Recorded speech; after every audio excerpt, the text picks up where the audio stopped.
Welcome to Q&ASMR.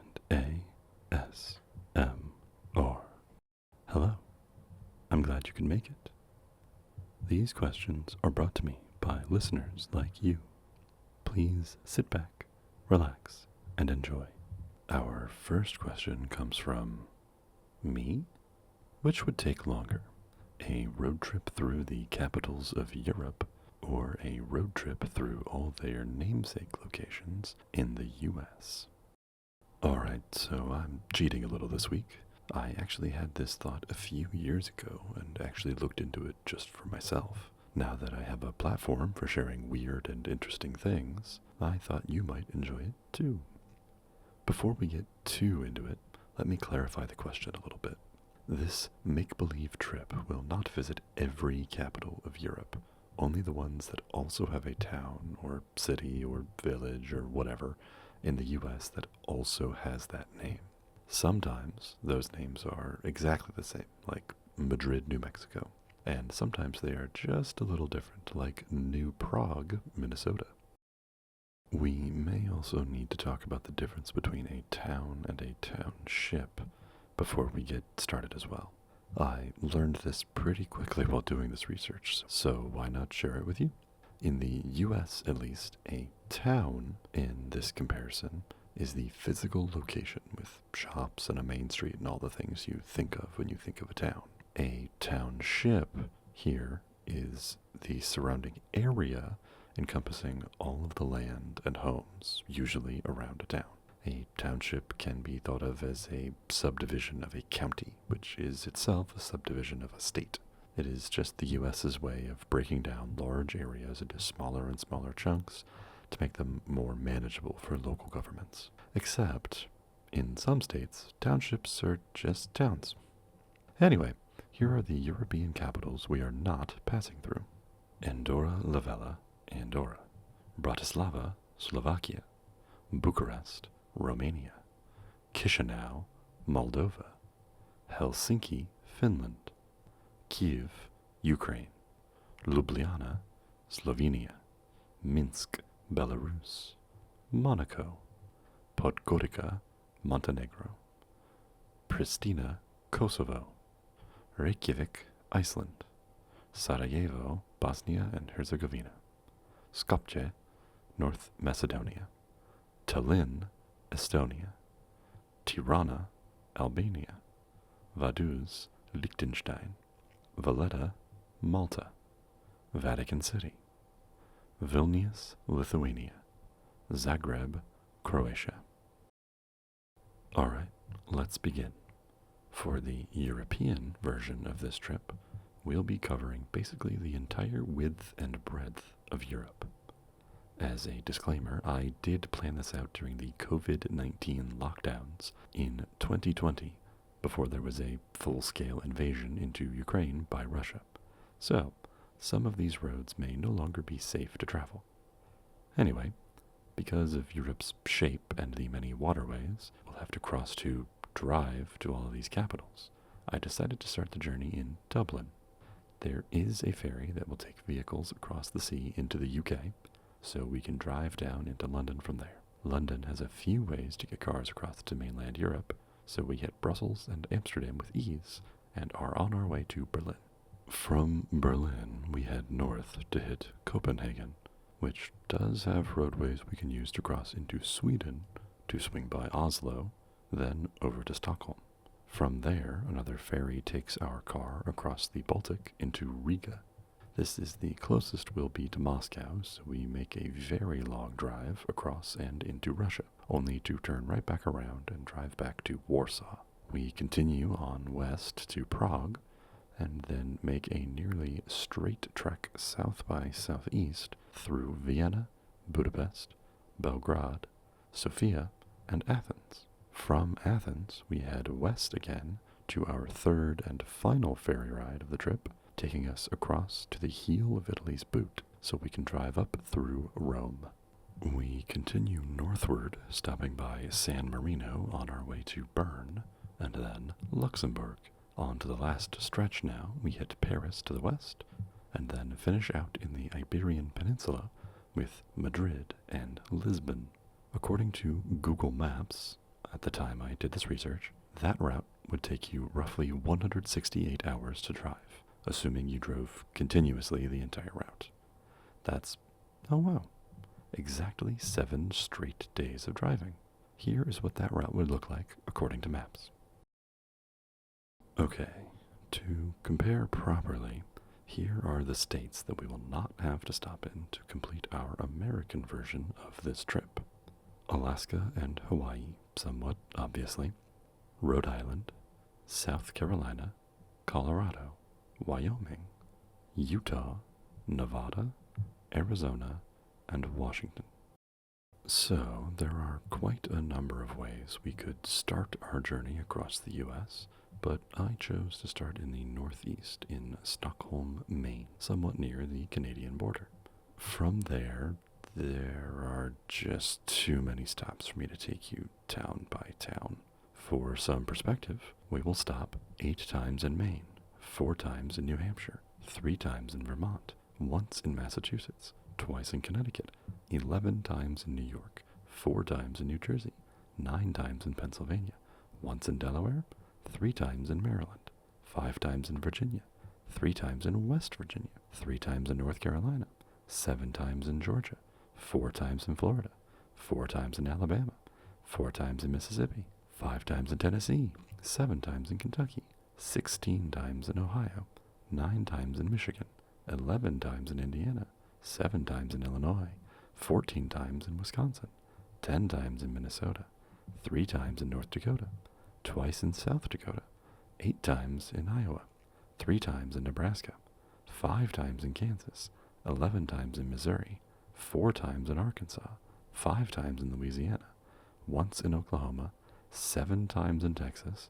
twice in New Mexico, once in Montana, 3 times in Idaho, twice in Oregon, and finally ending in Athens, our 5th and final stop in California. Those previously mentioned stops are in no particular order other than the first and last. It was at this point that I discovered just how big the U.S. is, and just how much we liked to name places after other places. The total journey would take roughly 394 hours of continuous driving. That's 16 days and 10 hours. More than 2 straight weeks of driving, and not even one ferry ride. If you like blue spaghetti, you'll love this map of the route. Why does the U.S. have so many towns named for faraway places? Well, we're a nation of immigrants.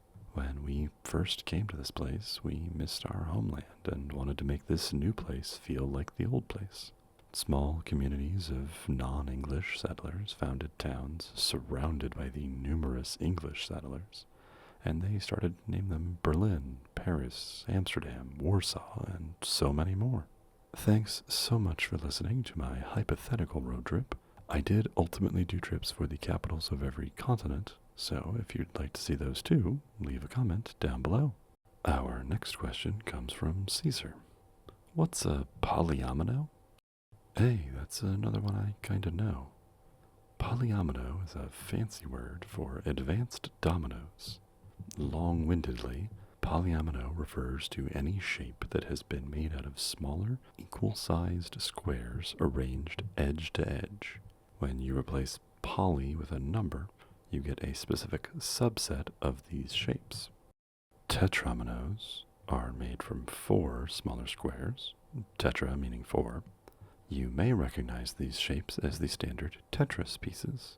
Triominoes are 3 square shapes, and pentominoes are 5 square shapes.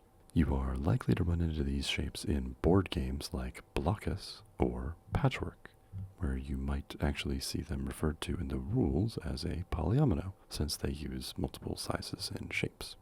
While you can keep adding to the prefix, making hexamonos and heptamonos and so on, most times you won't see anything bigger than a pentomino.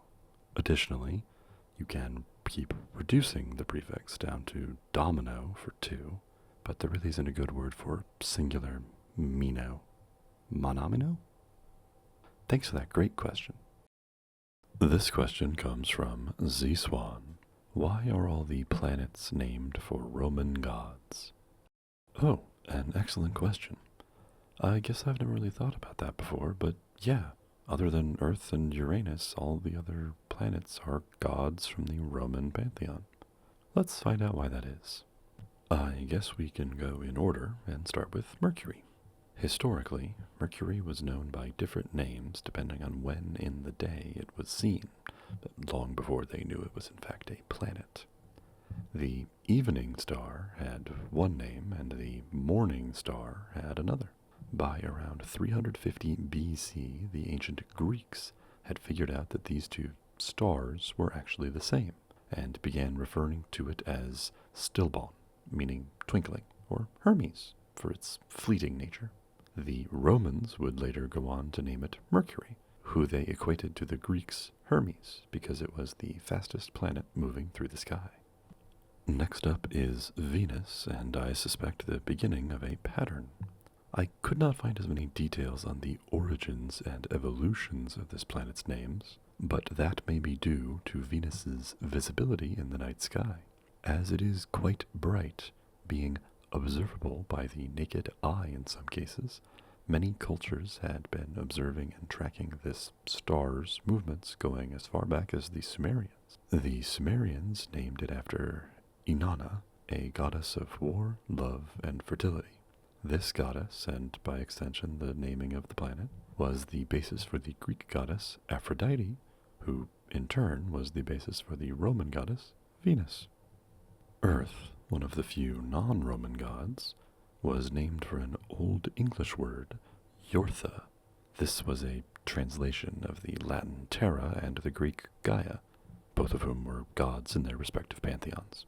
Mars, another planet that is sometimes visible with the naked eye, has also been observed and named over the eons.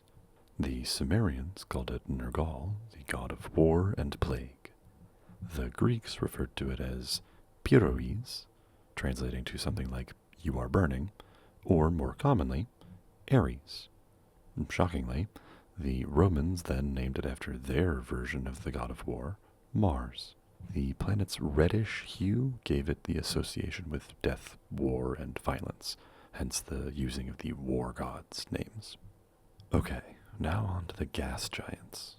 Jupiter, also being visible without the aid of a telescope, has also been observed and tracked by ancient civilizations. Because of its size, especially compared to the other planets known at the time, the Greeks named the planet for their chief god in their pantheon, Zeus. The Romans did the same, calling the planet Jupiter, the name we still use to this day. Saturn, known as the Star of Cronus to the Greeks and the Star of Saturn to the Romans, was named for the father of the chief god of their pantheon, Cronus, father of Zeus, and Saturn, father of Jupiter. In fact, in modern Greek, the name for this planet is still Kronos, not Saturn. Uranus comes next. Pause for laughter. Uranus was named for the Greek deity of the sky, but not until the 1850s. Originally, it was to be named for King George III, as its discoverer was British. However, the rest of the world didn't care for that very much, and so they began to propose alternative names.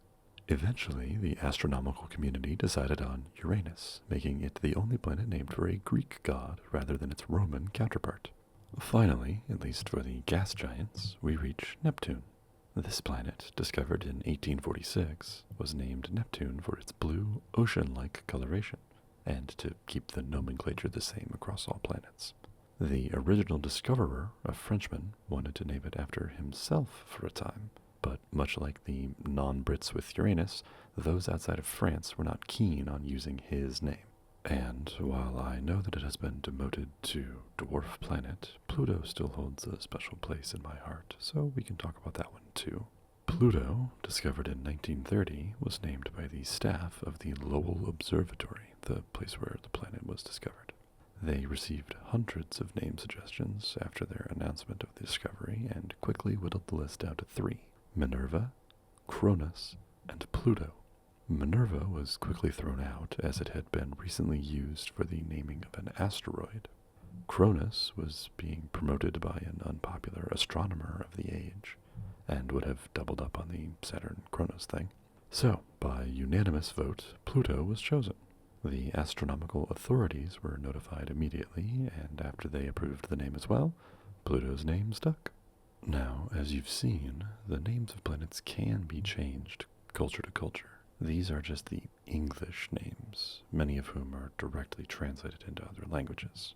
It was the International Astronomical Union, in their 16th General Assembly in France, 1976, that officially named all of the major planets and Earth's moon. They chose to keep the Greek and Roman mythological theme, partly in deference to the ancient Greek and Roman astronomers whose work we built upon to discover these planets, and partly in respect to the modern astronomers who also continued to use these Roman and Greek names even into the modern era. Thanks for that stellar question. Thank you again to Caesar and Z-Swan. If you would like to have your question answered in a video, leave it in a comment below this one. If you would prefer to ask your question a little more privately, you can email me your question at questionsandasmr@gmail.com. Don't forget to like and subscribe for more questions like these every week. Thanks again for listening. Goodbye for now.